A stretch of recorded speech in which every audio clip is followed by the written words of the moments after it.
CET सेलचा अजून एक मोठा झटका. सीट एक्सेप्टन्सच्या ज्या फीज आहेत ना त्या वाढवल्या गेलेल्या आहेत. आता सीट एक्सेप्टन्ससाठी 3 फिया ठेवलेल्या आहेत, 1000, 2000 आणि 3000 रुपये. ह्याला सोप्या भाषेत समजवतो. समजा कॅप राऊंड 1 ला तुम्हाला विद्यालंकार कॉलेज लागलं, तुम्ही बेटरमेंटचा ऑप्शन चूज केलात, ओके, म्हणजे तुम्ही 1000 रुपये भरणार. आता कॅप राऊंड 2 चा निकाल आला आणि कॅप राऊंड 2 ला समजा तुम्हाला पीआयसीटी कॉलेज लागलं, तरी पण तुम्ही सॅटिस्फाईड नाही आहात, तुम्हाला बेटरमेंट करायचं आहे. तर बेटरमेंट करायचं आहे तर तुम्हाला परत 2000 रुपये भरावे लागणार.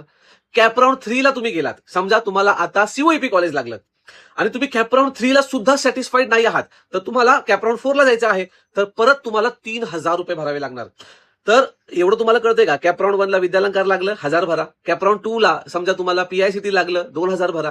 कॅप राऊंड 3 ला खेळायला जात आहे, सीओईपी लागलं, नाही सॅटिस्फाईड, 3000 भरून 4थ्या राऊंडला जावा. पण कॅप राऊंड 1 ला समजा तुम्हाला विद्यालंकार लागलं, कॅप राऊंड 2 ला दुसरं कॉलेज लागलंच नाही, परत विद्यालंकार लागलं, तर परत पैसे भरायची गरज नाही. कळतंय का? म्हणजे